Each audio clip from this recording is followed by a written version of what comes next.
ओम शांति। आज 23 मई 2024 के बाबा के अनमोल मधुर महावाक्य सुनेंगे। आज की मुरली में बाबा कहे, बच्चे तुम हो सच्चे सच्चे हीरे, इसलिए रोज अपनी जांच करते रहो। कोई फ्लॉ तो उसमें नहीं आया है, अर्थात अंदर में कोई कमी तो नहीं है, नहीं तो उसको निकाल दो, क्योंकि नहीं तो इस कमी के कारण ही बार बार विघ्न रूप बनते रहेंगे। आज बाबा बहुत प्यार से बच्चों को समझाते हैं कि सबसे बड़ी डिफेक्ट या कमी अगर है तो वह है अपवित्रता की। जो पवित्र बनते हैं वो बाबा को भी खींचते हैं, लेकिन इम्प्योरिटी वाले की वैल्यू कम हो जाती है। इसलिए बाबा कहे, तुम्हें बाप समान एवर प्योर हीरा बनना है। बाप आए ही हैं हमें अपने समान बनाने। पवित्र बच्चों को ही एक बाप की याद अंदर में सताती है। इतना अटूट प्यार हमारा बाबा के साथ होना चाहिए। कभी किसी को भी दुख नहीं देना है, बहुत मीठा होकर के रहना है। तो सुनते हैं आज के बाबा के अनमोल मधुर महावाक्य। ओम शांति। मीठे बच्चे, तुम्हें कभी भी विघ्न रूप नहीं बनना है। अंदर में कोई कमी हो तो उसे निकाल दो। यही समय है सच्चा हीरा बनने का।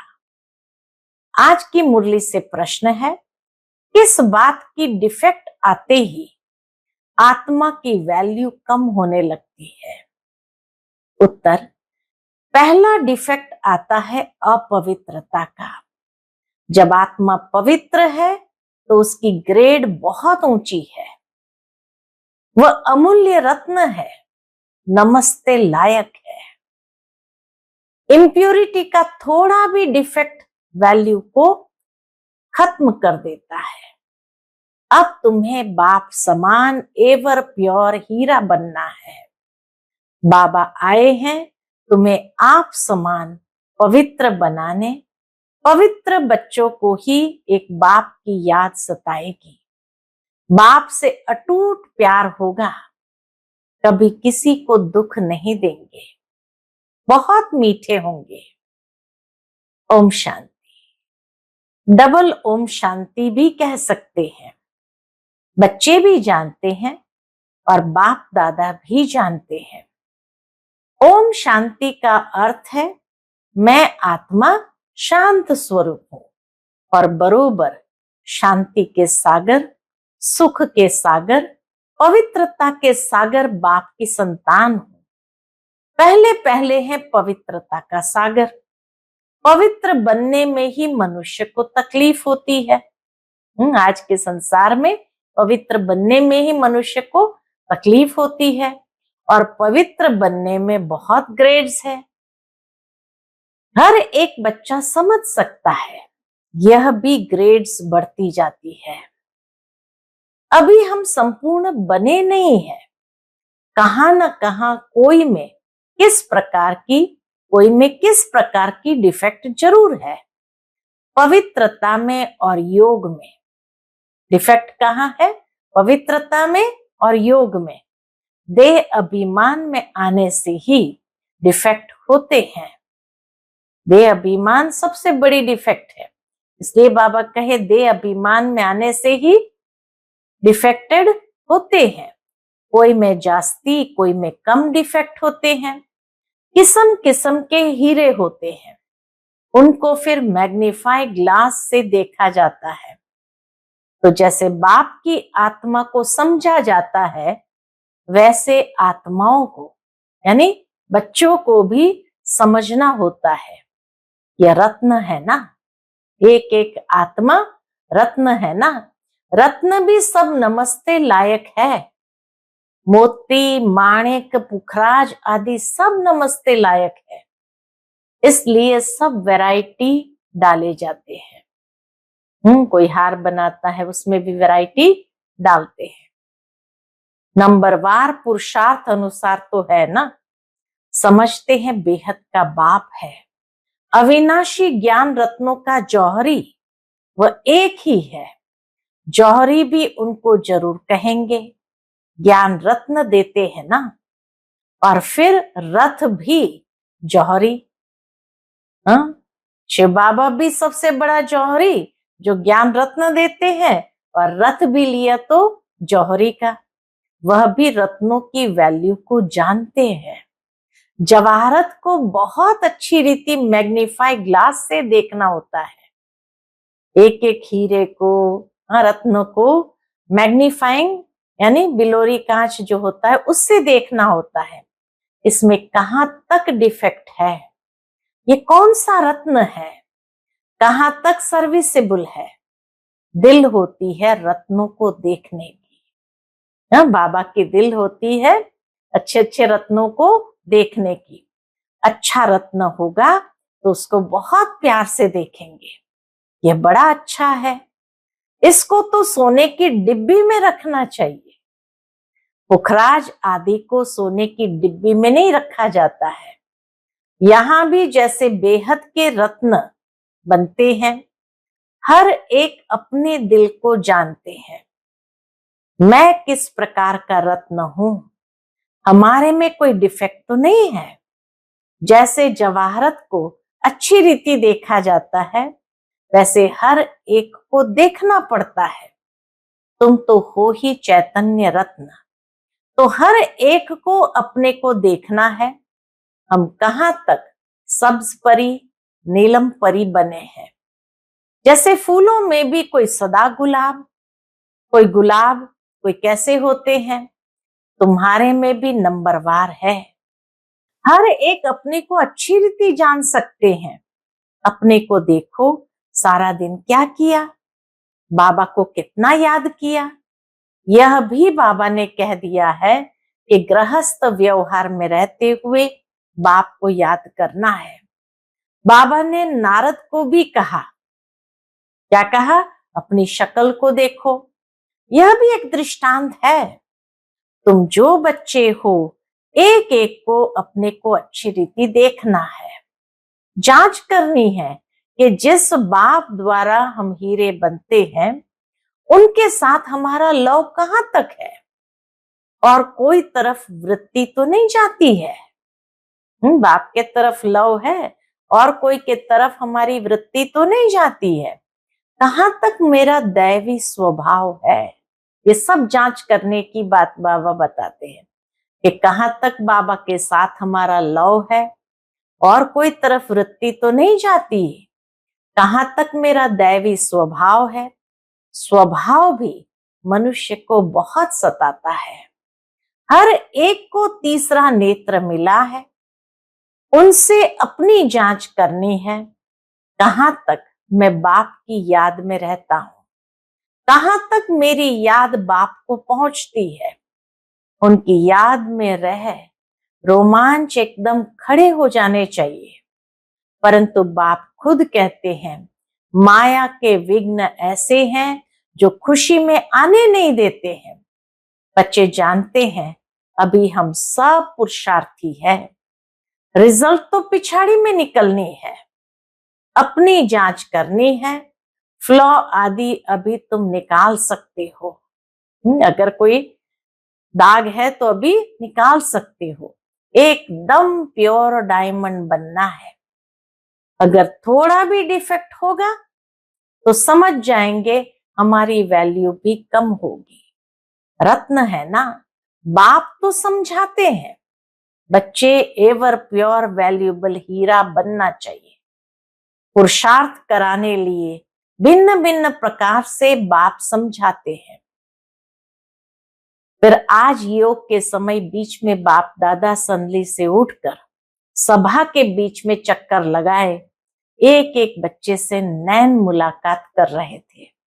संदल से उठ करके बाबा ने चक्कर लगाया, एक एक आत्मा को नैन मुलाकात कर रहे थे। बाबा आज क्यों उठे? फिर बाबा ने पूछा, बाबा आज क्यों उठे?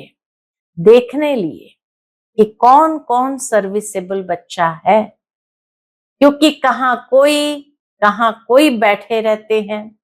तो बाबा ने उठकर एक एक को देखा, इनमें क्या गुण है, इनका कितना लौ है।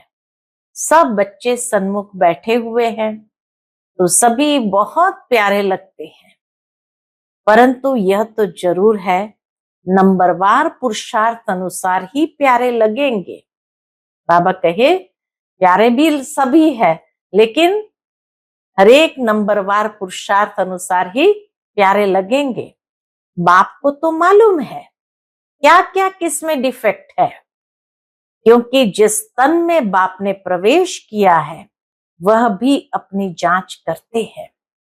ये दोनों बाप दादा इकट्ठे हैं ना, तो जितना जितना जो औरों को सुख देते हैं, कोई को दुख नहीं देते हैं, वह छिपे नहीं रह सकते हैं। गुलाब मोतिया कब छिपे नहीं रह सकेंगे। बाप सब कुछ बच्चों को समझाएं, फिर बच्चों को कहते हैं माँ में कम याद करो तो तुम्हारी खाद निकल जाए। याद करने समय सारे दिन में जो कुछ किया है वह भी देखना है। मेरे में क्या अवगुण है जो बाबा की दिल पर इतना नहीं चढ़ सकते हैं। बाबा कहे हर एक देख सकते अपने आप को, दिल पर सो तख्त पर। जो बाबा के दिल पर है सो भविष्य तख्त पर। तो बाप उठकर बच्चों को देखते हैं, हमारे तख्त के वासी कौन कौन बनने वाले हैं। जब समय नजदीक आता है तो बच्चों को झट मालूम पड़ जाता है हम कहां तक पास होंगे। नापास होने वाले को पहले से ही मालूम पड़ जाता है कि हमारे मार्क्स कम होंगे। तुम भी समझते हो हमको मार्क्स तो मिलने हैं, हम स्टूडेंट है किसके, भगवान के। जानते हैं वह इस दादा द्वारा पढ़ाते हैं, तो कितनी खुशी होनी चाहिए। बाबा हमको कितना प्यार करते हैं, कितना मीठा है। तकलीफ तो कोई देते नहीं। बाबा आकर बच्चों को तकलीफ तो कोई देते नहीं, सिर्फ कहते हैं कि इस चक्र को याद करो। पढ़ाई कोई जास्ती नहीं है, एम ऑब्जेक्ट सामने खड़ा है, ऐसा हमें बनना चाहिए। एम ऑब्जेक्ट श्री लक्ष्मी नारायण सामने खड़ा है, देखो और सोचो ऐसा हमें बनना चाहिए। दैवी गुणों की एम ऑब्जेक्ट है, तुम दैवी गुण धारण कर इन जैसा पवित्र बनते हो, तभी माला में पिरोए जाते हो। बेहद का बाबा हमको पढ़ाते हैं, खुशी होती है ना। बाबा जरूर आप समान प्योर नॉलेजफुल बनाएंगे। इसमें पवित्रता सुख शांति सब आ जाती है। अभी कोई भी परिपूर्ण नहीं बना है, अंत में बनना है, उसके लिए पुरुषार्थ करना है।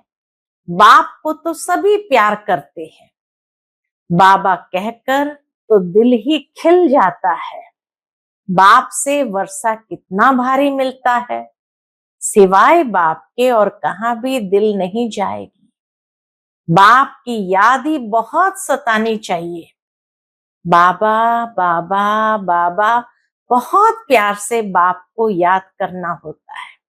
बाबा बाबा बाबा ऐसे बहुत प्यार से बाप को याद करना होता है। राजा का बच्चा होगा तो उनको राजाई का नशा होगा ना। अभी तो राजाओं का मान नहीं रहा है। जब ब्रिटिश गवर्नमेंट थी तो उन्हों का बहुत मान था, सब उनको सलाम भरते थे, सिवाय वायसराय के। बाकी सब नमन करते थे राजाओं को, वायसराय नमन नहीं करता था। अभी उन्हों की गति क्या हो गई है यह भी तुम जानते हो कि यह कोई आकर राजाई पद नहीं लेंगे। बाबा ने समझाया है मैं गरीब निवास हूं। गरीब जट बाप को जान लेते हैं, समझते हैं ये सब कुछ उनका है, उनकी श्रीमत पर ही हम सब कुछ करेंगे। उन्हों को तो अपना धन का नशा रहता है। दुनिया में अमीरों को अपने धन का नशा रहता है, इसलिए वह ऐसे कर न सके।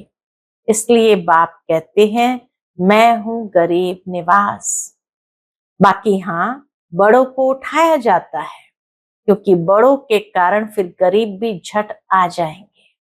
देखेंगे इतने बड़े बड़े लोग भी यहाँ आते हैं। जब देखते हैं इतने बड़े बड़े लोग भी यहाँ जाते हैं तो वह भी आ जाएंगे, परंतु गरीब बेचारे बहुत डरते हैं। एक दिन वह भी तुम्हारे पास आएंगे, वह दिन भी आएगा। फिर उन्हों को जब तुम समझाएंगे तो बड़े खुश होंगे, एकदम चटक जाएंगे। उन्हों के लिए भी तुम खास टाइम रखेंगे। बच्चों के दिल में आता है हमको तो सभी का उद्धार करना है। वह भी पढ़कर बड़े ऑफिसर्स आदि बन जाते हैं ना। तुम हो ईश्वरीय मिशन, तुमको सबका उद्धार करना है। गायन भी है ना, भीलनी के बेर खाए। विवेक भी कहता है दान हमेशा गरीबों को करना है, शाहूकारों को नहीं। तुमको आगे चलकर यह सब कुछ करना है। इसमें योग का बल चाहिए जिससे वह कशिश में आ जाए। योग बल कम है, क्यों? देह अभिमान है। बाबा कहे योग बल कम है क्योंकि देह अभिमान है। हर एक अपने दिल से पूछे हमको कहाँ तक बाप की याद है, कहाँ हम फंसते तो नहीं है।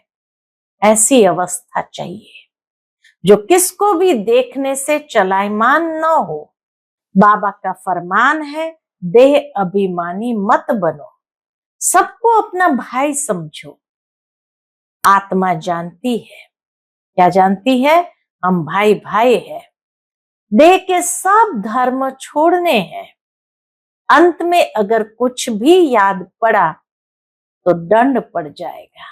अंत में अगर कुछ भी याद पड़ा तो दंड पड़ेगा, माना धर्मराजपुरी से गुजरना पड़ेगा। इतनी अपनी अवस्था मजबूत बनानी है और सर्विस भी करनी है। अंदर में समझना है, ऐसी अवस्था जब बनाए तब यह पद मिल सकता है।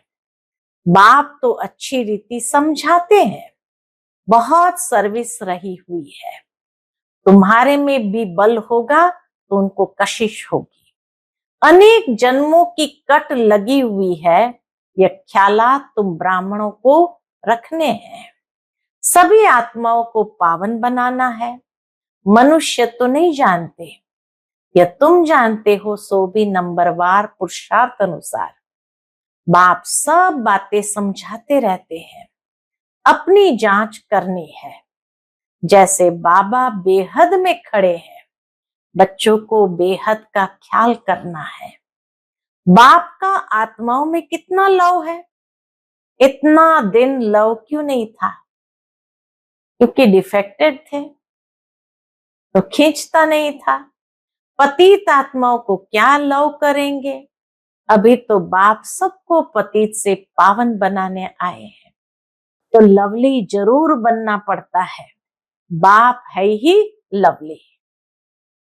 बच्चों को बहुत कशिश करते हैं। दिन प्रतिदिन जितना पवित्र बनते जाएंगे उतना तुमको बहुत कशिश होगी। कशिश माना आकर्षण होगी। बाबा में बहुत कशिश होगी, इतना खींचेंगे जो तुम ठहर नहीं सकेंगे।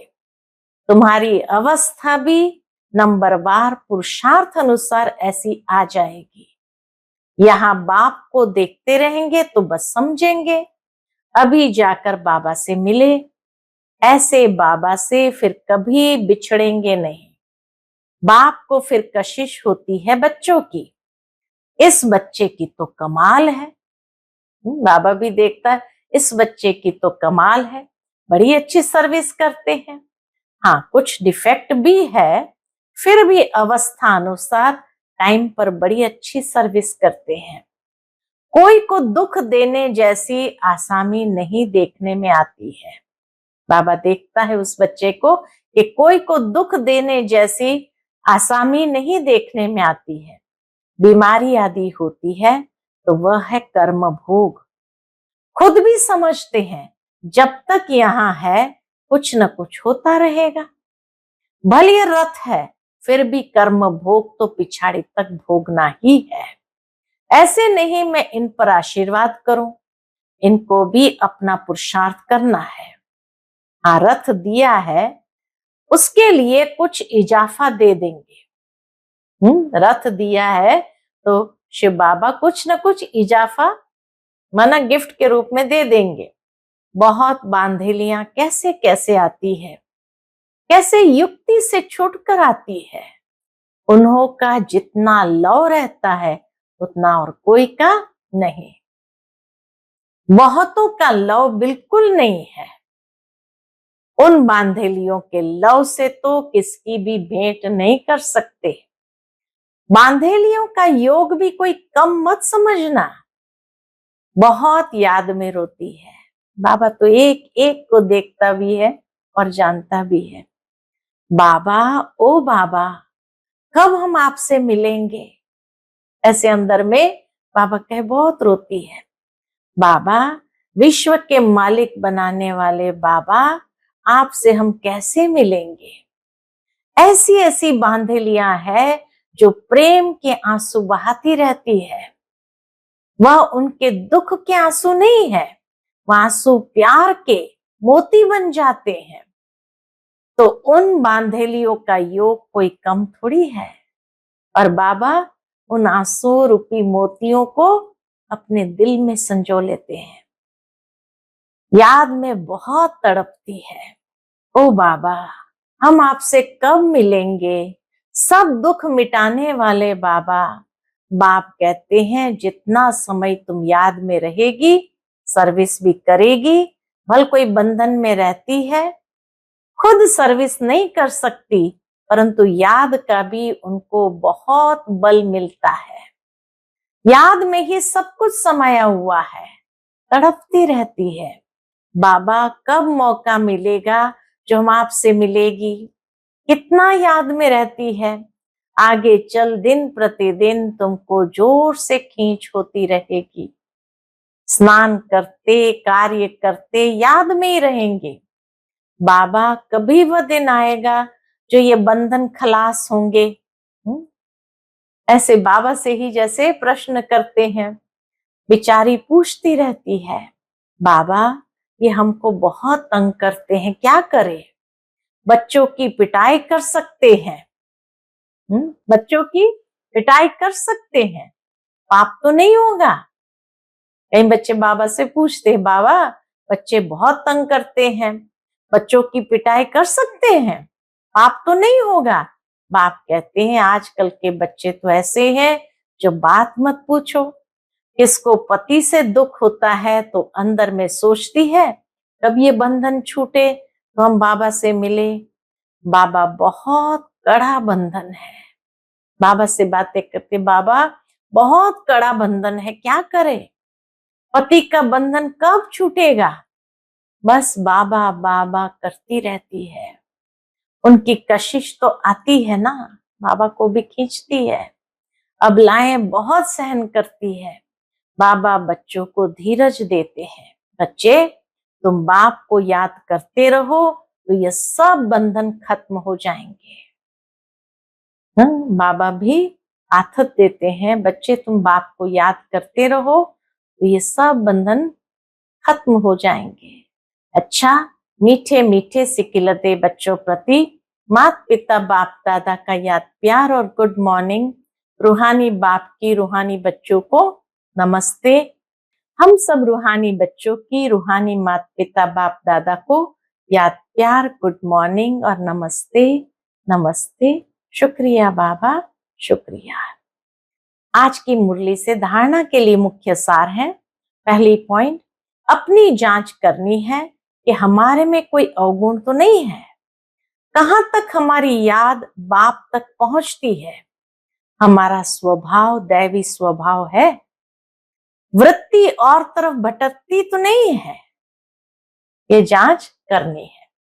दूसरी पॉइंट, ऐसा लवली बनना है जो बाप को कशिश होती रहे, सबको सुख देना है, प्यार से बाप को याद करना है।